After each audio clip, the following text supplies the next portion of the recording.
नमस्कार दोस्तों, कैसे हैं आप लोग। 12 अक्टूबर 2021 के daily the Hindu editorial discussion में आपका स्वागत है। देखते हैं कौन कौन से इंपॉर्टेंट आर्टिकल डिस्कस करेंगे। ये जो पहला आर्टिकल आपको दिख रहा है, the next step is a constitutional right to health, ये आर्टिकल कैलाश सत्यार्थी साहब का है। कैलाश सत्यार्थी साहब को 2014 में नोबेल पीस प्राइज मिला था और वो यहाँ पे बात कर रहे हैं कि right to health for all ये इंडिया में कितना ज्यादा इंपॉर्टेंट क्यों है। तो यहाँ पे कैलाश सत्यार्थी साहब ये जो राइट टू हेल्थ है ना, इसको फंडामेंटल राइट बनाने की कोशिश कर रहे हैं और ओवरऑल इन्होंने पार्लियामेंट ऑफ इंडिया को भी अपील करी है और पार्लियामेंटेरियंस की तरफ से इनको एक अच्छा रिस्पांस भी आया है कि हाँ भाई फंडामेंटल राइट बनाएंगे राइट टू हेल्थ को, बट अब तक कुछ ऐसा हो नहीं पा रहा है। अब इनफैक्ट यहाँ पे राइट टू हेल्थ को फंडामेंटल राइट बनाना क्यों जरूरी है ये बताया है और 3 लोगों के पर्सपेक्टिव से बता रहा है। एक तो फार्मर्स के पर्सपेक्टिव से बता रहा है, ऑर्गेनाइज्ड अनऑर्गेनाइज्ड वर्कर्स के पर्सपेक्टिव से, वुमेन के पर्सपेक्टिव से, चिल्ड्रन के पर्सपेक्टिव से। तो फार्मर्स एंड अनऑर्गेनाइज्ड वर्कर एक, वुमेन दूसरा, चिल्ड्रन तीसरा। तो इन तीनों क्लास ऑफ पीपल के लिए राइट टू हेल्थ फंडामेंटल क्यों होना चाहिए उसके बारे में बात की जा रही है, उसको देखेंगे। मॉनेटरी पॉलिसी कमिटी ने फिर से अकोमोडेशन का स्टांस अपना लिया है। यहाँ पे ओवरऑल इंटरेस्ट रेट्स को ज्यादा नहीं बदला जा रहा है। ये काफी लंबे समय से न्यूज चल रही है और बहुत सारे लोग आरबीआई को क्रिटिसाइज कर रहे हैं। मैंने भी कुछ दिन पहले जब करंट अफेयर्स में आपको पढ़ाया था कि फिर से अकोमोडेटिव स्टांस पकड़ा है मॉनेटरी पॉलिसी कमेटी में। फिर से उन्होंने यहाँ पे रेपो रेट ना घटाए हैं ना बढ़ाए हैं।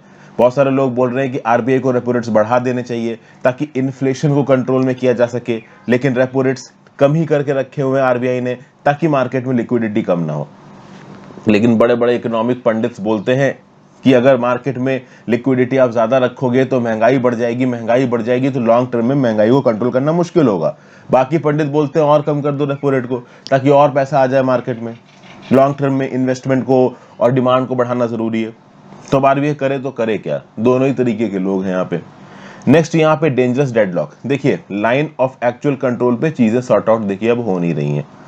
ये जो 13th राउंड ऑफ टॉक हुई थी जिसके ऊपर कल मैंने एक वीडियो बनाई थी, यहाँ पे इंडिया चाहता था कि जो हॉट स्प्रिंग वाला इलाका है वहां पे डिसएंगेजमेंट हो जाए, लेकिन चाइनीज की तरफ से यहाँ पे कोई इंटरेस्ट नहीं आया। इनफैक्ट चाइनीज साइड ने अपनी तरफ जो डॉक्यूमेंट रिलीज किया उस डॉक्यूमेंट में चाइनीज साइड बोल रहा है कि भारत सरकार की तरफ से और भारत की आर्मी की तरफ से जो डिमांड्स आई है वो डिमांड्स बहुत इलॉजिकल है, बहुत ज्यादा प्रेसिंग है, बहुत अनरीजनेबल है, बहुत अनरियलिस्टिक है।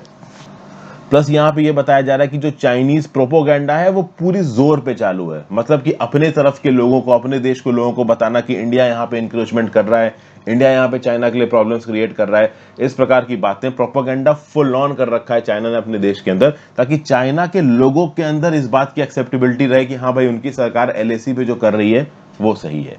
ठीक है, फिर नेक्स्ट क्या बात की जा रही है यहाँ पे, प्रोटेक्टिंग इंडियाज नेचुरल लिबर्टीज। देखिए जियोलॉजिकल हेरिटेज को बचाना, अगर हम देखिए बायोडाइवर्सिटी और कल्चरल हेरिटेज को बताने की बात करते हैं, अब इसको बचाने में जियो बायोडाइवर्सिटी को बचाना भी बहुत ज्यादा जरूरी हो जाता है। और जियो बायोडाइवर्सिटी के साथ साथ जियो डाइवर्सिटी भी, मतलब जियोलॉजिकल डाइवर्सिटी। बायोडाइवर्सिटी में तो क्या फ्लोरा फौना आ जाता है, ठीक है ना, प्लांट स्पेशीज, एनिमल स्पेशीज वगैरह आ जाती हैं। और जियोलॉजिकल डाइवर्सिटी में क्या आ जाता है, तो हमारे माउंटेन्स, हमारी valleys, sculpted landforms, coast line, mineral springs, volcanoes, soil types, mineralised इलाके, फॉसिल बेयरिंग साइट्स, इस प्रकार की चीजें आ जाती हैं। यहाँ पे सीधे सीधे बायोडाइवर्सिटी नहीं है, बट बायोडाइवर्सिटी को होस्ट करने के लिए इस जियोलॉजिकल डाइवर्सिटी की हमको जरूरत है। तो जियोलॉजिकल डाइवर्सिटी को बचाना इंडिया के लिए क्यों जरूरी है, एग्जाम्पल्स कैसे इंडिया की जियोलॉजिकल डाइवर्सिटी बर्बाद हो रही है, उसके बारे में 3-4 पॉइंट्स बताए गए। फिर भाई एक आर्टिकल यहाँ पे निकल के आया नेहल अहमद का और फैजा नसीर का। इनका क्या बोलना है, इनका ये बोलना है कि भाई इंडिया में जो बॉलीवुड फिल्में बताता है ना, ये हाइपर नेशनलिस्टिक इमेज को सामने लेके आते हैं। पॉम्प एंड शो ज्यादा होता है, अच्छे अच्छे कपड़े पहन के नाचना, लोगों को हीरो बनने का एहसास दिलाना, ये सब करता है बॉलीवुड। बॉलीवुड आज की डेट में उतना मीनिंगफुल नहीं रह गया जितना मीनिंगफुल रीजनल सिनेमा हो गया, जैसे मलयालम, असमीज, बंगाली, मराठी, तमिल। अगर इस प्रकार की फिल्मों को आप देखोगे तो सोसाइटी की प्रॉब्लम्स को इन फिल्मों में डिस्प्ले किया जाता है, लेकिन ऐसी चीजें बॉलीवुड में कम देखने को मिलती हैं। तो इस एक व्यू पॉइंट को यहाँ पे समझेंगे। और जो आखिरी आर्टिकल है, टैकलिंग द क्लाइमेट क्राइसिस, इस आर्टिकल को लिखा है भावना आनंद जी ने, रिसर्च ऑफिसर हैं ये, development monitoring and evaluation office, DMEO, NITI Aayog. नीति आयोग के डीएमईओ ऑफिस के बारे में मैंने आपको रमेश सिंह में पढ़ाया है, अगर आपने ठीक से पढ़ा है तो इस पर्टिकुलर आर्टिकल में पहले तो यहाँ पे ऑथर ने शुरुआत इस बात से करी है कि जो 6th असेसमेंट रिपोर्ट आई है inter governmental planet on climate change, ये क्या बता रहा है, इसके स्टैटिस्टिक्स क्या है, और उसके साथ साथ लॉन्ग टर्म में इंडिया को क्या नुकसान है, और इंडिया यहाँ पे ओवरऑल क्लाइमेट चेंज की वजह के होने वाले नुकसानों को कैसे कम कर सकता है, कैसे कम एक्यूट कर सकता है, उसके बारे में यहाँ पे बातचीत कर ली। तो देखेंगे भाई, इन सब आर्टिकल्स को जल्दी से जल्दी समझने की कोशिश करेंगे। उससे पहले अपने मेंबर्स का स्वागत कर लेते हैं, देखते हैं वो किसने किसने ज्वाइन किया है। मैं फिर से बता देता हूँ, बहुत सारे मेंबर्स का नाम अगर दिन में नहीं आ रहा है, मैं उनको पहले बता दूं, उनके नाम यूट्यूब की लिस्ट में थोड़े देर से अपडेट होते हैं, तो हो सकता है आपने आज ज्वाइन किया या कल ज्वाइन किया, तो आपका नाम कल की वीडियो में आ जाए। तो सौम्या पंत ने हमको ज्वाइन किया। सौम्या पंत का ये second month as a member. Welcome back Saumya, thank you so much for joining. Pankaj Kumar ने हमको ज्वाइन किया। पंकज कुमार का ये second month as a member. Welcome back Pankaj, thank you so much for joining. Then CH19 Mansi Verma ने हमको ज्वाइन किया। नीलुप्तल नाथ ने हमको ज्वाइन किया, इनका third month as a member. Welcome back Niluptal. SR ने हमको ज्वाइन किया। प्रज्वल कुमार मालवीय ने हमको ज्वाइन किया। आयुषी वर्मा ने हमको ज्वाइन किया। आयुषी वर्मा का ये third month as a member. Welcome back Ayushi, thank you so much for joining. Then Akanksha Deol ने हमको ज्वाइन किया। चेतना सोवलका ने हमको ज्वाइन किया। राणा जी ने हमको ज्वाइन किया। पिया राजपूत ने हमको ज्वाइन किया। तो Piya Rajput, Rana ji, Chetna Sovalka, Akanksha Deol, Ayushi Verma third month as a member. Welcome back Ayushi, thank you so much for joining. Prajwal Kumar Malviya, SR, Niluptal Nath, third month as a member. Welcome back Niluptal, thank you so much for joining. Then Mansi Verma, Pankaj Kumar second month as a member, Saumya Pant second month as a member. जो लोग recurrently join कर रहे हैं, I am specifically very very thankful to you for joining. और सब लोग जो join कर रहे हैं, they are very very important, क्योंकि जो लंबे समय तक भी ज्वाइन करता है, कभी ना कभी तो उसका फर्स्ट मंथ होता ही है ज्वाइन करने का। तो I welcome you all guys and girls to my channel as a member. Thank you so much for the consistent support. मुझे पता है, मैंने बोला था कि कल मैं वीडियो दे दूंगा, मेंबर्स ओनली नहीं आ पाई हैं, बनाने में थोड़ा सा समय लग रहा है दोस्तों, मिल जाएंगे आपको, सॉरी फॉर द डिले। चलिए, आज के अपने इस डिस्कशन को शुरू करते हैं। Protecting India's natural heritage, preserving geological heritage is as important as safeguarding biodiversity and cultural heritage. जितना बायोडाइवर्सिटी और कल्चरल हेरिटेज को बताना जरूरी है, उतना ही जियोलॉजिकल हेरिटेज को बचाना जरूरी है। अगर इंडिया की जियो डाइवर्सिटी की बात की जाए, तो हमारे यहाँ पे बहुत अलग अलग प्रकार की जियोलॉजिकल और फिजिकल माउंटेन्स, फिजिकल एलिमेंट्स हैं, जैसे माउंटेन्स हैं, डीप वैलीज हैं, स्कल्प्टेड लैंडफॉर्म्स हैं, लॉन्ग वाइंडिंग कोस्ट लाइन्स हैं, mineral spring, active volcanoes, soil types, और इन सबको यहाँ पे बचाना जरूरी है। क्योंकि ये जो जियोलॉजिकल डाइवर्सिटी है ना इंडिया की, इसको नेचुरल लेबोरेटरी कहा जाता है, क्योंकि इसी जियोलॉजिकल डाइवर्सिटी के अंदर जियो साइंटिफिक लर्निंग की जाती है। ज्योग्राफी और साइंस को मिला के यहाँ पे थीसिस की जाती है, पढ़ाई की जाती है, और ओवरऑल अपने एनवायरनमेंट को समझने की कोशिश की जाती है, और इसी जियोलॉजिकल डाइवर्सिटी में बायोडाइवर्सिटी रहती है। इंडिया की बात की जाए, तो इंडिया आपको पता ही है कि भाई पैंजिया टूटा, लॉरेशिया बना, गोंडवाना लैंड बना, उसमें से फिर एक छोटा सा हिस्सा टूटा इंडिया का, उसने नॉर्थवर्ड जर्नी करी। ओके, 150 मिलियन ईयर्स पहले टूटा था। ओके, यहाँ पे जो इंडियन लैंड मास में है, वो अलग अलग प्रकार के प्लांट्स और एनिमल्स दिखते हैं। इसका रीजन क्या है? क्योंकि इतने लंबे समय तक ड्रिफ्ट होने के बाद जो बायोडाइवर्सिटी है वो इंडियन लैंड मास पे, वो धीरे धीरे करके इवॉल्व हुई है। फिर यूरेशियन प्लेट और इंडियन प्लेट आपस में टकराई, तो यहाँ पे हिमालयाज खड़े हो गए। जो जियोलॉजिकल फीचर्स और लैंडस्केप्स आज की डेट में इंडिया की धरती के ऊपर एग्जिस्ट करते हैं, पिछले बिलियंस ऑफ ईयर्स में बने हैं due to numerous cycles of tectonic and climate upheavals. अब आप बोलोगे सर, तो क्या केवल इंडिया में ही बने हैं पिछले बिलियंस ऑफ ईयर्स में? नहीं, पूरी दुनिया में बने हैं पिछले बिलियंस ऑफ ईयर्स में। बट खास बात यह है कि इंडिया की जियोलॉजी इतनी ज्यादा यूनिक इसलिए हो जाती है क्योंकि सदर्न हेमिस्फीयर से टूटा था लैंड मास, पूरा का पूरा इक्वेटर को क्रॉस करते हुए नदर्न हेमिस्फीयर में आ गया। इसीलिए ऐसा कहा जाता है कि इंडिया का जो जियोलॉजिकल लैंड मास है वो काफी वेराइड है। अलग अलग प्रकार की फॉर्मेशंस, टेरेन्स, ये सब इंडिया में देखने को मिलती हैं। अगर आप कुछ एग्जाम्पल्स की बात करो, तो इंडिया में जो कच्छ रीजन है गुजरात का, वहां पे डायनासोर फॉसिल्स पाए जाते हैं, और इतने डायनासोर फॉसिल्स पाए जाते हैं कि वो खुद में एक जुरासिक पार्क बन जाता है। अगर तमिलनाडु के तिरुचिरापल्ली रीजन की बात कर लो, जो कि पहले एक मीजोजोइक ओशन था, वहां पे क्रेटेशियस मेरीन फॉसिल्स मिले हैं, और ये क्रेटेशियस मेरीन फॉसिल्स 6 करोड़ साल पुराने हैं। तो कुल मिला के ओवरऑल आप इंडिया की अगर जियोलॉजिकल हिस्ट्री की बात करोगे, तो आपको उसमें वेराइड एग्जांपल्स मिलेंगे। फॉर एग्जांपल, आप इंडस रिवर वैली की बात कर लीजिए।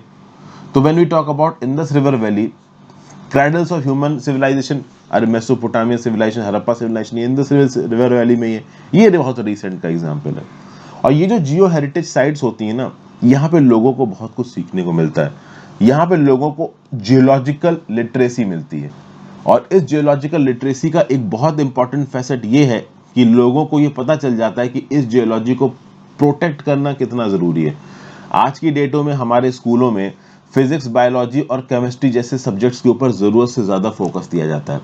हमारी सरकार, हमारे एकेडमिक सर्कल्स जियोलॉजिकल लिटरेसी को उतना प्रमोट नहीं करते हैं, जबकि जितना इंपॉर्टेंट फिजिक्स, केमिस्ट्री, बायोलॉजी है उतना ही इंपॉर्टेंट यहाँ पे जियोलॉजिकल लिटरेसी है। आज की डेट में ग्लोबल वार्मिंग, जियोलॉजिकल लिटरेसी, ये सब एक दूसरे के साथ कनेक्टेड है। तो आप ये नहीं कह सकते कि फिजिक्स, केमिस्ट्री, बायोलॉजी का इस्तेमाल करके ग्लोबल वार्मिंग को सॉल्व आउट करो और आप जियोलॉजिकल लिटरेसी को फॉरवर्ड कर दो, जियोलॉजिकल बायोडाइवर्सिटी को छोड़ दो। वो सही नहीं है, क्योंकि इसी जियोलॉजिकल डाइवर्सिटी को जब हम प्रोटेक्ट करेंगे तो हमारी बायोडाइवर्सिटी प्रोटेक्ट होगी, और in its turn biodiversity global warming को टैकल करती है। फिर आगे क्या बताया जा रहा है? As the climate of the future is uncertain, decision making is difficult. Learning from the geological past, like the warming intervals during the Miocene epoch, 23 to 5 million years ago, whose climates could be reconstructed. क्या बोला जा रहा है? Miocene epoch के दौरान, जो कि 23 से 5 मिलियन ईयर्स पहले था, उस समय पे जो ग्लोबल टेम्परेचर्स थे वो बहुत ज़्यादा बढ़ गए थे। तो अगर हम इस जियोलॉजिकल हिस्ट्री को खंगालते हैं, इसके ऊपर रिसर्च करते हैं, इसके ऊपर साइंटिफिक थीसिस करते हैं, तो हम पता कर सकते हैं, उन मॉडल्स को कंस्ट्रक्ट कर सकते हैं टेम्परेचर के, जो कि मियोसीन एपोक में एग्जिस्ट करते थे, और उन मॉडल्स के हिसाब से सिमुलेशन बना के हम आगे आने वाले समय में ग्लोबल वार्मिंग से कैसे टैकल किया जा सकता है, ह्यूमन लाइफ को कैसे बचाया जा सकता है, इस चीज़ के ऊपर थीसिस कर सकते हैं। एजुकेशनल एक्टिविटीज़ करवाना इन जियो डाइवर्सिटी वाले हेरिटेज पार्क्स में, ये बहुत ज़्यादा ज़रूरी है यहाँ पे। तो ये सब बातें यहाँ पे बताई जा रही हैं। अब जियोलॉजिकल हेरिटेज को बचाना हमारे प्लेनेट के लिए ये बहुत ज़्यादा ज़रूरी है। इसको पहली बार रिकॉग्नाइज किया गया 1991 में। 1991 में यूनेस्को स्पॉन्सर्ड एक इवेंट हुआ था जिसका टाइटल था first international symposium on the conservation of our geological heritage. यहाँ पे हुआ क्या था? ये डिग्ने, फ्रांस में हुआ था, और यहाँ पे शेयर्ड लीगेसी की बात की गई थी। Man and the earth share a common heritage on which we and our governments are but the custodians. तो मतलब कि जियोलॉजिकल डाइवर्सिटी और जियोलॉजिकल हेरिटेज इंपॉर्टेंट है। इसको 1991 में ही यूनेस्को स्पॉन्सर्ड इवेंट के थ्रू रिकॉग्नाइज किया जा चुका है। ये इवेंट फ्रांस डिग्ने में हुआ था। टाइटल था first international symposium on the conservation of our global heritage. अब अगर जियोलॉजिकल डाइवर्सिटी से रिलेटेड क्वेश्चन आता है तो ये इन्फॉर्मेशन चेप देना, बट अब देखिए मुश्किल है। मुझे पता है कि बहुत से फैक्ट्स मैं आपको बताता हूँ, और आपका दिमाग एक ह्यूमन माइंड है। देखिए, एक एवरेज ह्यूमन माइंड के लिए, इनफैक्ट एक अबव एवरेज ह्यूमन माइंड के लिए भी इतने सारे फैक्ट्स को रिमेंबर करना मुश्किल होता है, बट ठीक है। इसीलिए मैं कहता हूं कि अपने नोट्स में इस प्रकार की चीज़ों को 2 लाइनों में लिखा करो, ताकि आपके पास कंटेंट कम हो। अभी यही चीज़ें पूरा पैराग्राफ में अगर नोट्स में उतारोगे ना, तो पढ़ने जाओगे तो पोथा ही बन जाएगा। 4-5 बड़े बड़े मोटे मोटे रजिस्टर नोट्स के होंगे, रिवाइज भी नहीं कर पाओगे, और रिवाइज करोगे भी तो याद नहीं रहेगा। ओके, तो बस ये सब बातें यहाँ पे बताई गई हैं। फिर ऐसा बोला जा रहा है कि लेट 1990s में डिग्ने रेजोल्यूशन जो लिया गया ग्लोबल ये जियोडाइवर्सिटी हेरिटेज के बाद, उसके बाद ऐसा बोला गया कि यूनेस्को ने फैसिलिटेट किया efforts to create a formal programme promoting a global network of geo heritage site. तो भैया पहले तो डिग्ने रेजोल्यूशन आया, ओके, 1991 में, जब यहाँ पे फर्स्ट इंटरनेशनल सिंपोजियम हुआ on the conservation of geological heritage, और इस डिग्ने रेजोल्यूशन को मानते हुए पूरी दुनिया में global network of geo heritage sites को बनाने की कोशिश की गई। ओके, तो ये जो वर्ल्ड हेरिटेज कन्वेंशन है, जो यूनेस्को का man and the biosphere programme है, इन प्रोग्राम्स के साथ साथ जियो डाइवर्सिटी को रिलेटेड भी यहाँ पे कुछ साइट्स को आइडेंटिफाई करने की कोशिश की। तो जैसे कि man and biosphere programme MAB पे हम लोग फोकस करते थे, वैसे ही बायोडाइवर्सिटी हेरिटेज पे भी फोकस करने की बात यहाँ पे की गई। दुनिया भर में बहुत से ग्लोबल जियो पार्क्स बनाए भी गए। आज की डेट में 44 कंट्रीज में 169 ग्लोबल जियो पार्क्स हैं। वियतनाम और थाईलैंड जैसी कंट्रीज तक ने लॉज इंप्लीमेंट कर रखे हैं ताकि वो अपने जियोलॉजिकल और नेचुरल हेरिटेज को प्रोटेक्ट कर सके। अनफॉर्चुनेटली इंडिया में इस प्रकार के नियम कानून नहीं है। कोई भी लॉ इंडिया के अंदर जियोलॉजिकल और नेचुरल हेरिटेज को प्रोटेक्ट नहीं करता है। जियोलॉजिकल सर्वे ऑफ इंडिया की बात की जाए तो जियोलॉजिकल सर्वे ऑफ इंडिया ने 32 साइट्स को नेशनल जियोलॉजिकल मॉन्यूमेंट्स की तरह तो रिकॉग्नाइज किया है, लेकिन इंडिया के अंदर एक भी जियोलॉजिकल पार्क नहीं है, और दुनिया भर में 169 ग्लोबल जियोलॉजिकल पार्क बन चुके हैं। तो क्या इस फील्ड में जियोलॉजिकल सर्वे ऑफ इंडिया ने कोई भी प्रोग्रेस नहीं की है? ऐसा नहीं है। जियोलॉजिकल सर्वे ऑफ इंडिया ने एक ड्राफ्ट लेजिस्लेशन सबमिट किया था जियो हेरिटेज कंजर्वेशन का मिनिस्ट्री ऑफ माइंस को 2014 में, लेकिन उसके बाद से मिनिस्ट्री ऑफ माइंस की तरफ से कोई भी रिस्पॉन्स नहीं आया है। देखिए, ये जो जियोलॉजिकल सर्वे ऑफ इंडिया जैसे ऑर्गेनाइजेशन है, ये लेजिस्लेशंस को प्रपोज कर सकते हैं। लेजिस्लेशंस को ग्राउंड लेवल पे इंप्लीमेंट करना कंसर्न मिनिस्ट्री और सरकार का काम है, और अभी सरकार के प्रेफरेंस पे ये पूरा का पूरा मुद्दा नहीं लग रहा है। तो इंटरनेशनल प्रोग्रेस हो रही है ग्लोबल जियो पार्क्स पे। जियोलॉजिकल बायोडाइवर्सिटी को बचाने के लिए, जियोलॉजिकल डाइवर्सिटी बोलना चाहिए, बायो नहीं बोलना चाहिए, तो जियोलॉजिकल डाइवर्सिटी को बचाने के लिए पूरी दुनिया में काम हो रहा है, लेकिन इंडिया इसमें थोड़ा पीछे छूटते नजर आ रहा है। इंडिया शुड कैच अप, ये बात यहाँ पे बताई जा रही है।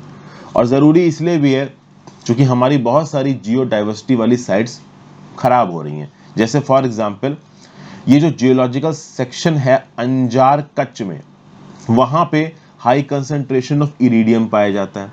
और ये जो हाई कंसंट्रेशन ऑफ इरिडियम है, ये किसकी वजह से है? तो एक मैसिव मेटेओरिटिक इम्पैक्ट हुआ था, जिसकी वजह से यहाँ पे 65 मिलियन साल पहले ओवरऑल जितने भी डायनासोर्स थे वो एलिमिनेट हो गए थे। ओके, अब ये जो साइट है ना, this site was destroyed due to a laying of a new rail track in the area. तो समझिए, ये जो इरेडियम वाली साइट है कहाँ पे? अंजार कच्छ डिस्ट्रिक्ट में, जहां पे हमको मैसिव मेटेओरिटिक इम्पैक्ट के कुछ साक्ष्य मिलते हैं। ये साइट यहाँ पे बर्बाद हो गई। क्यों बर्बाद हो गई है? क्योंकि यहाँ पे एक रेलवे ट्रैक बिछाया गया है। ओके, सिमिलरली एक यूनिक रॉक थी, जियोलॉजिकल मॉन्यूमेंट थी, जिसका नाम था nepheline syenite in Ajmer district of Rajasthan. इसको डिस्ट्रॉय कर दिया गया क्योंकि यहाँ पे रोड वाइडनिंग का एक प्रोजेक्ट चल रहा था। फिर जो लेनार इम्पैक्ट क्रेटर है बुल्धाना डिस्ट्रिक्ट ऑफ महाराष्ट्र में, लोनार इम्पैक्ट क्रेटर, ये इस समय पे खतरे में चल रहा है। क्यों? क्योंकि वहां पे कुछ कंस्ट्रक्शन का काम चल रहा था, लेकिन हाई कोर्ट ने कंस्ट्रक्शन का काम अभी के लिए रोक लिया है, और लोनार इम्पैक्ट क्रेटर को हाई कोर्ट के थ्रू बचा के कंजर्व करने की बात की जा रही है। तो मतलब कि ओवरऑल हमारे यहाँ पे जो जियोलॉजिकल हेरिटेज वाली साइट्स हैं वो खतरे में हैं, और इनको यहाँ पे प्रोटेक्ट करने की जरूरत है। वो खतरे में किस चीज से हैं? तो भैया, रियल एस्टेट बिजनेस बूम कर रहा है, हर जगह पे बड़ी बड़ी बिल्डिंगें बनाना, अनरेगुलेटेड तरीके से स्टोन माइनिंग करना, कोल माइनिंग करना, सैंड माइनिंग करना, ये सब चीजें थोड़ी डेंजरस हो सकती हैं, हमारे नेचुरल एसेट्स को बर्बाद कर सकती हैं, इसलिए इनको प्रोटेक्ट करने की जरूरत है। ये बातें यहाँ पे बताई जा रही हैं। और फाइनली यहाँ पे बताया जा रहा है कि अगर आपको जियो हेरिटेज साइट्स को बचाना है तो आपको लेजिस्लेशन लाना पड़ेगा। जिस प्रकार से बायोलॉजिकल डाइवर्सिटी एक्ट 2002 में जब इंप्लीमेंट किया गया तो 18 नोटिफाइड बायोलॉजिकल रिजर्व्स आए इंडिया के अंदर, बायोस्फीयर रिजर्व्स। उसी प्रकार से जब आप जियो हेरिटेज साइट से रिलेटेड लेजिस्लेशन लाओगे तभी तो ग्लोबल जियो पार्क्स बनाए जाएंगे, नहीं तो कैसे बनाओगे? समझ गए? तो ये था आर्टिकल, आई होप आपको अच्छा लगा हो। फिर नेक्स्ट थोड़ा मुश्किल आर्टिकल था, मैंने आपको सिंपल तरीके से समझाया है, बहुत सारे लोगों को नहीं समझ में आएगा। नेक्स्ट आर्टिकल है the audacity of regional films. Regional cinema represents India in a much more holistic and meaningful manner than Bollywood. देखिए, ज्यादातर केसेस में देखा जाए तो इंडियन सिनेमा को बॉलीवुड के साथ एसोसिएट किया जाता है। आप सेंट्रल एशिया में चले जाओ, मिडिल ईस्ट में चले जाओ, गल्फ में चले जाओ, वहां पे बॉलीवुड का भूकाल है। शाहरुख खान हाथ खोले खड़े हैं, लड़कियां फ्लैट। तो मतलब इस प्रकार की चीजें वहां पे चलती हैं। सिर्फ इंडिया में नहीं चलती, पूरी दुनिया में चलती है। तो नो डाउट हमारा बॉलीवुड आगे गया है, लेकिन यहाँ पे नेहल अहमद और फैजल नासिर का यहाँ पे क्या बोलना है कि भाई, पैंडेमिक में जब ओवर द टॉप प्लेटफॉर्म्स आगे आए तो हमारे सामने कुछ ऑप्शंस भी आ गया है। बॉलीवुड के साथ साथ हमको और भी बहुत सी भाषाओं में यहाँ पे फिल्में देखने को मिली है, मलयालम, असमीज, बंगाली, मराठी, तमिल, और हिंदी भाषी इन फिल्मों को समझ भी पाए हैं। रीजन बीइंग कि अब नेटफ्लिक्स जैसे प्लेटफॉर्म पे, अमेजन प्राइम, हॉटस्टार जैसे प्लेटफॉर्म पे नीचे सबटाइटल्स आते हैं, तो हम उन सबटाइटल्स को पढ़ के इंसान क्या बोल रहा है इसको समझ सकते हैं। और सबसे खास बात यहाँ पे ऑथर ये बता रहा है कि जो मलयालम, असमीज, बंगाली, मराठी और तमिल सिनेमा है, बेसिकली ये मासेस के पास है, ये लोगों की प्रॉब्लम को सॉल्व करती हैं, लेकिन लोगों की प्रॉब्लम को एटलीस्ट डिस्प्ले करती हैं हमारे सामने। और जब बॉलीवुड की बात करो तो बॉलीवुड में सोशल कॉम्प्लेक्सिटीज को उतना कोर तरीके से नहीं दिखाया जाता है। बॉलीवुड की अप्रोच एस्केपिस्ट है। एस्केपिस्ट मतलब कि जो ट्रिकी इश्यूज होते हैं, जो आप कह सकते हो कॉम्प्लेक्स सोशल इश्यूज होते हैं, उनको बॉलीवुड इग्नोर कर देता है और स्टोरी टेलिंग को एक कमोडिटी की तरह लेके आता है। मतलब बॉलीवुड में जब फिल्में बनती हैं तो सीधे सीधे दिखता है कि उनका ऑब्जेक्टिव है पैसा कमाना, जबकि जो रीजनल सिनेमा है उसमें मासेस की प्रॉब्लम्स को सामने लाने की कोशिश की जाती है, केवल पैसा कमाना इंपॉर्टेंट नहीं होता। अच्छा, ऑथर यहाँ पे ये नहीं बोल रहा है कि फैंटेसी जरूरत है, बॉलीवुड में फैंटेसी और फैंटेसी जरूरत है। फैंटेसी क्यों जरूरत है? क्योंकि डेली बेसिस पे एक आम इंसान स्ट्रगल करता है। सुबह ऑफिस गया, शाम को ऑफिस से वापस आया, किसी बेचारे के पास नौकरी ही नहीं है, कोई गरीब दिहाड़ी मजदूर मुश्किल से काम कर रहा है। तो इंडिया में और पूरी दुनिया में ही डेली बेसिस पे लोग अपनी जिंदगी को चलाने के लिए स्ट्रगल करते हैं। तो शाम को जब वो घर वापस लौट के आए तो उनके लिए भी एंटरटेनमेंट के एवेन्यूज अवेलेबल होने चाहिए। पिक्चरें देख के कम से कम अपने वो दिमाग को हल्का कर लें। तो सिनेमा में फैंटेसी का एलिमेंट होना चाहिए, नो डाउट होना चाहिए। बट ऑथर यहाँ पे बोल रहा है इसका मतलब ये नहीं है कि आप दलित्स के खिलाफ हुए अत्याचारों को भूल जाओ, मुस्लिम्स के खिलाफ हुए अत्याचारों को भूल जाओ, रिलीजियस मेजोरिटेरियनिज्म वाली चीजों को यहाँ पे दिखाओ, सेक्सुअल इंक्लूसिविटी वाली चीजों को यहाँ पे छोड़ दो, क्लास बैरियर्स को आप यहाँ पे मत दिखाओ। मतलब हमारी सोसाइटी में जो प्रॉब्लम जिस प्रकार से एग्जिस्ट करती है उसको फिल्मों में दिखाना जरूरी है।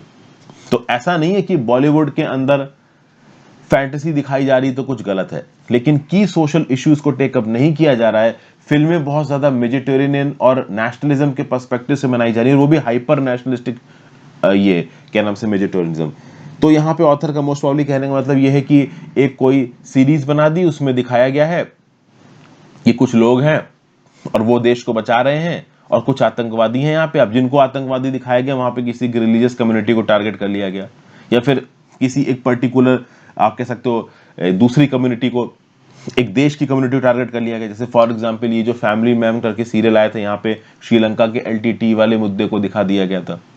तो ये ऑथर यहाँ पे बता रहा है कि बॉलीवुड में चीजें बनाई जाती हैं, थोड़ा मिर्च मसाला लगा के, कॉस्ट्यूम वॉस्ट्यूम अच्छा करके चीजें दिखाई जाती हैं, लेकिन वो की सोशल इश्यूज को भूल जाते हैं। रिलीजन के नाम पे जो चीजें गड़बड़ा रही हैं इंडिया के अंदर उसको भूल जाते हैं। हाइपर नेशनलिस्ट फिल्में यहाँ पे दिखाई जा रही हैं। माइनॉरिटी कम्युनिटीज के लोगों को गलत प्रकार से यहाँ पे दिखाया जाता है, गलत कल्चर को प्रोजेक्ट करने की कोशिश की जाती है। वहीं पे तमिल सिनेमा में चले जाओगे तो तमिल सिनेमा में सोशल और पॉलिटिकल इश्यूज को दिखाया जाता है। तमिल सिनेमा के कुछ इंपॉर्टेंट फिल्म मेकर्स का भी यहाँ पे नाम दिया गया, जैसे मारी सेल्वराज, पा रंजीत, वेत्री मारन। इन फिल्म मेकर्स ने जिस प्रकार की फिल्में बनाई हैं वो कॉमन मैन की प्रॉब्लम को दिखाती हैं। जैसे कि फॉर एग्जांपल अगर मारी सेल्वराज और पा रंजीत की बात की जाए तो इन्होंने जो फिल्म्स बनाई हैं वो दलित लाइफ्स के अराउंड रिवॉल्व करती हैं। अच्छा, ऑथर यहाँ पे बता रहा है कि ऐसा नहीं है कि इंडिया में कभी भी दलित को या फिर रिलीजियस सेग्रीगेशन को दिखाने के लिए फिल्में नहीं बनी है। 1970s और 1980s में एक ऐसा दौर आया था जब बॉलीवुड में भी इस प्रकार की फिल्में बना करती थी, लेकिन आज की डेट में बॉलीवुड में इस प्रकार की फिल्में ऑलमोस्ट नील हो गई हैं। तमिल सिनेमा की एक खास बात यहाँ पे ऑथर बता रही है। इनका बोलना है कि देखिए, तमिल सिनेमा में दलित्स को विक्टिम्स की तरह नहीं दिखाया जाता है, असर्टिव प्रोटैगोनिस्ट की तरह दिखाया जाता है। क्या मतलब है? मतलब कि तमिल सिनेमा में ये जो दलित लोग हैं इनको डरा के नहीं दिखाया जाएगा कि भाई दबे जा रहे हैं और कोई आके इनको कुचल रहा है, इनको परेशान कर रहा है। नहीं, यहाँ पे जो दलित कम्युनिटी के लोग हैं वो एक्टिवली सोसाइटी में लड़ते हुए नजर आते हैं, सामने वाले पर्सन को, सेग्रीगेशन को चैलेंज करते हुए नजर आते हैं। और इस प्रकार के थॉट प्रोसेस को कबाली और काला जैसी मूवी में दिखाया गया। फिर यहाँ पे मलयालम फिल्मों की भी काफी तारीफ की गई है। जैसे कि पहली बात तो उन्होंने बोला है कि जो मलयालम फिल्म्स हैं इनके बजट बड़े ही छोटे हैं लेकिन इनका इम्पैक्ट बहुत बड़ा है। एक मलयालम फिल्म है the great Indian kitchen. It can be considered as one of the biggest disruptors of normative gendered labor and relations. तो gendered labor और relations में जो नॉर्मल थॉट प्रोसेस चलता है सोसाइटी में उसके अगेंस्ट एक व्यू पॉइंट दिया गया है the great Indian kitchen movie में। तो कुल मिला के यहाँ पे ओवरऑल बॉलीवुड जहाँ पे लाउड और सेंसेशनल होने की कोशिश कर रहा है, वहीं पे ये रीजनल सिनेमा प्रैक्टिकल होने की कोशिश कर रहे हैं, कंटेक्चुअल होने की कोशिश कर रहे हैं, सच में जो सोसाइटी चल रहा है उसको दिखाने की कोशिश कर रहे हैं। तो ये बात यहाँ पे बताई जा रही है। प्लस पॉलिटिक्स ऑफ मेजोरिटेरियनिज्म नहीं है कहाँ पे, आपका रीजनल सिनेमा में, बॉलीवुड में ये है।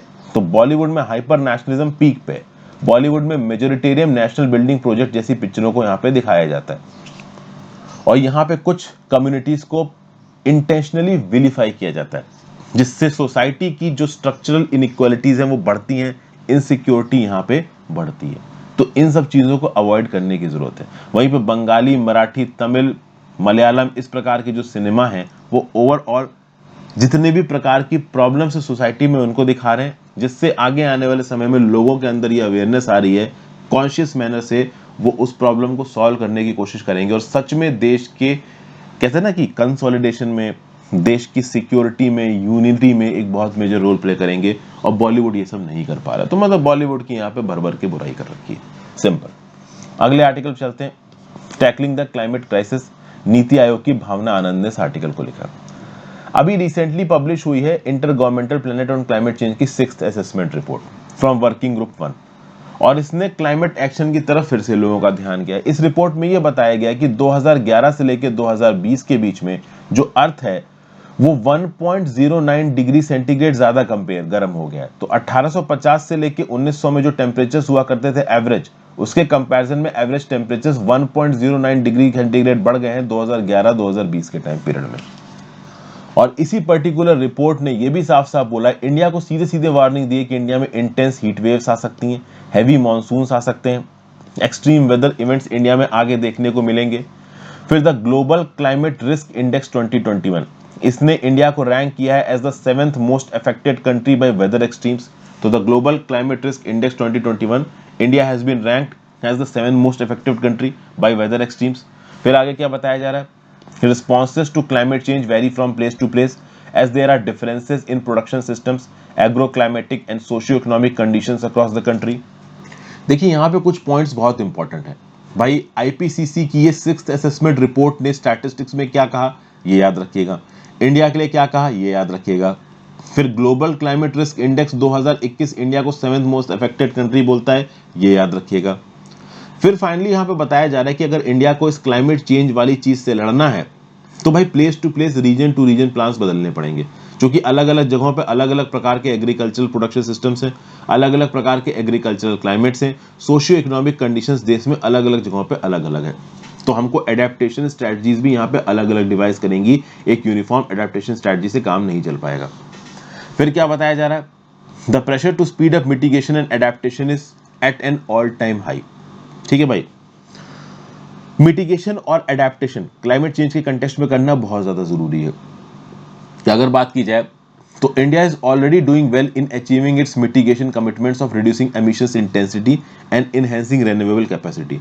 इंडिया अपनी रेन्यूएबल कैपेसिटी को बढ़ाने के लिए बहुत कुछ कर रहा है, एमिशंस इंटेंसिटी को कम करने के लिए बहुत कुछ कर रहा है। हमारे जो इंटेंडेड ये कंट्रीब्यूशंस हैं, आईएनसी हैं, INDC, intended nationally determined contributions हैं हमारे, वो काफ़ी आप कह सकते हो कि एम्बिशियस हैं। 2030 तक हम अपनी एमिशंस इंटेंसिटी को 33% कम करने की बात कर रहे हैं। इंडिया टारगेट कर रहा है कि 2030 तक हम 450 गीगावाट इलेक्ट्रिसिटी पैदा कर देंगे। मेगा सोलर और ग्रीन हाइड्रोजन मिशन हमने लॉन्च कर दिया है। द शून्य प्रोग्राम लॉन्च किया गया नीति आयोग के द्वारा, which aims to accelerate adoption of electrical vehicles. तो समझिए ये पर्टिकुलर आर्टिकल नीति आयोग के एक पर्टिकुलर पर्सन ने लिखा है, और ये पर्टिकुलर पर्सन पहले प्रॉब्लम्स बता रहा है और उस प्रॉब्लम का सॉल्यूशन इंडिया कैसे ढूंढ रहा है इसको बता रहा है। तो भैया 450 गीगावाट बाय 2030, इस फैक्ट को याद रखिएगा। शून्य programme bye NITI Aayog for the adoption of electrical vehicles, इस पॉइंट को याद रखिएगा। तो बेसिकली यहाँ पे आपको पॉइंट्स मिल रहे हैं कि आपसे एग्जाम में पूछा जाए कि इंडिया में क्लाइमेट चेंज के लिए क्या किया जा रहा है, यही चेप देना है आपको। फिर इंडिया में और कौन कौन से स्टेप्स लिए हैं क्लाइमेट एक्शन को चेंज करने के लिए, एडेप्टेशन को लाने के लिए। तो national action plan on climate change आप लिख सकते हो, नेशनल एडेप्टेशन फंड के बारे में आप लिख सकते हो। तो ये सब बातें यहाँ पे बताई गई हैं। ओके, एडेप्टेशन और रेजिलियंस एक्शन को एक मिशन मोड में यहाँ पे अडॉप्ट करना पड़ेगा अगर न्यू क्लाइमेटिक कंडीशंस के साथ हमें अपने आप को सिंक्रोनाइज करना है तो। Okay, business as usual approach यहाँ पे नहीं चल पाएगी। डेवलपमेंटल सेंट्रिक अप्रोच को climate change, food security, livelihood perspective से यहाँ पे जोड़ने की जरूरत है। ठीक है भाई, अब ये सब करने के लिए क्या क्या बताया जा रहा है। To strengthen adaptation and resilience India can do the following. India क्या क्या कर सकता है। पहला point, it can be more prepared for climate change with high quality meteorological data. हमारे पास जो मीटरोलॉजिकल डाटा है अगर हम वो हाई क्वालिटी का ले आए, यहाँ पे इंडियन मीटरोलॉजिकल डिपार्टमेंट प्ले में आ जाएगा, तो इससे हम अपने वार्निंग सिस्टम्स को इंप्रूव कर सकते हैं, फोरकास्टिंग इंप्रूव कर सकते हैं और क्लाइमेट क्राइसिस को ज़्यादा बेटर तरीके से टैकल कर सकते हैं। कितनी ज़्यादा रेनफॉल आएगी, कितनी कम रेनफॉल आएगी, कितनी हीट वेव्स आएंगी, अगर हमारे प्रीमियर रिसर्च इंस्टीट्यूशंस पहले ही पता कर पाएँ तो इन क्लाइमेट प्रोजेक्शंस के आधार पर रिस्क असेसमेंट करके हम एडवांस में तैयार रहेंगे चीज़ों को टैकल करने के लिए। Second, for sustainable production systems it is necessary to develop well functioning markets for environmentally friendly products and disseminate them for the desired behavioral change। तो मतलब कि सस्टेनेबल प्रोडक्शन सिस्टम्स के लिए वेल फंक्शनिंग मार्केट्स को यहाँ पे develop करने की जरूरत है ताकि इन्वायरमेंटली फ्रेंडली प्रोडक्ट्स को बनाया जा सके और लोगों के अंदर बिहेवियरल चेंज लाया जा सके। फिर यहाँ पे प्राइवेट सेक्टर पार्टिसिपेशन को इनकरेज करना जरूरी है। जब ये प्राइवेट सेक्टर पार्टिसिपेशन आएगा तो वो एडेप्टेशन टेक्नोलॉजी में पैसा इन्वेस्ट करेंगे, क्योंकि सारा का सारा पैसा सरकार इन्वेस्ट यहाँ पे नहीं कर सकती। और जब प्राइवेट कंपनीज आके यहाँ पे पैसा इन्वेस्ट करेंगी तो इनोवेटिव क्लाइमेट सर्विसेज और सॉल्यूशंस यहाँ पे प्रोड्यूस होंगे in the field of agriculture, health, infrastructure, insurance and risk management. फिर चौथा पॉइंट यहाँ पे क्या बताया जा रहा है कि we need to protect mangroves and forest to address climate related risk. तो हमें फॉरेस्ट को, अपने मैनग्रोव्स को प्रोटेक्ट करना है, क्योंकि देखिए ये फॉरेस्ट और मैनग्रोव्स ये नेचुरल लाइन ऑफ डिफेंस है हमारे प्लस क्लाइमेट चेंज के अगेंस्ट। और अगर हम इन फॉरेस्ट को और अपने मैनग्रोव्स को बचा पाते हैं तो इसमें हमारी ट्रेडिशनल नॉलेज छुपी हुई, पहली बात तो नेचुरली ये क्लाइमेट चेंज को रोकते हैं, दूसरी बात इनमें छुपी हुई ट्रेडिशनल नॉलेज का इस्तेमाल करके ओवरऑल हम क्लाइमेट रेजिलियंस के साथ, मतलब क्लाइमेट रिलीज डेवलप कर सकते हैं, क्लाइमेट चेंज के साथ लड़ सकते हैं। पांचवा, major social protection schemes must be climate proofed. जितनी भी सोशल प्रोटेक्शन स्कीम्स है उसमें क्लाइमेट प्रूफिंग वाला एलिमेंट होना चाहिए।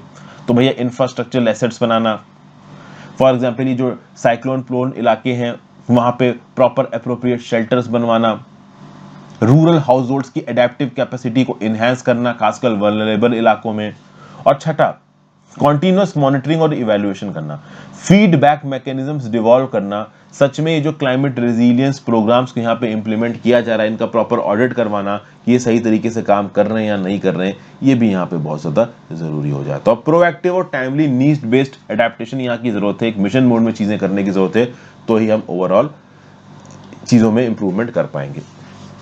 नेक्स्ट बात की जा रही है, the next step is a constitutional right to health. Presently, any investment in healthcare has failed to translate into a sense of security and sanctuary for many Indians.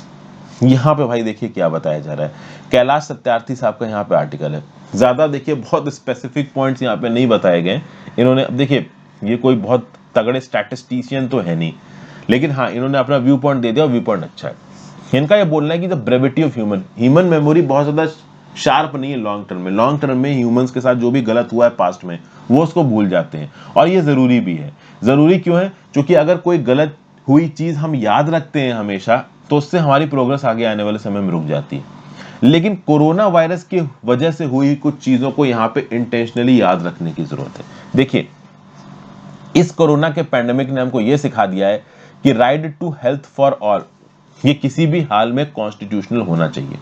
इस pandemic ने हमको बता दिया कि हमारे हेल्थ केयर सिस्टम में क्या cracks हैं, और उन क्रैक्स को अगर हमने नहीं भरा तो चीजें हमारे लिए बहुत प्रॉब्लमेटिक हो सकती हैं।